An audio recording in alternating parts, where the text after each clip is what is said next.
6 November.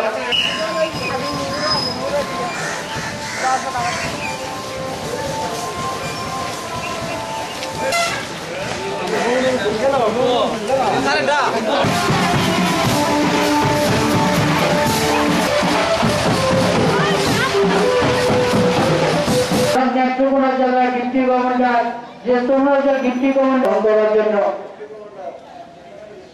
আমি আপনারা যে যেখানে আছেন সবাই মঞ্চে সম্মুখে নিয়ে আসার জন্য আজকের এই আয়োজন এই মদন মুক্তিযোদ্ধা সম্মানিত সভাপতি জেলা থেকে আগত নূর হোসেন বাবু ঈশ্বরগঞ্জ আপনাকে হাত উঠিয়ে 87 জনের কোম্পানি 2টি কোম্পানি উপজেলা কমান্ডে জেলা ইউনিট সাংগঠনিক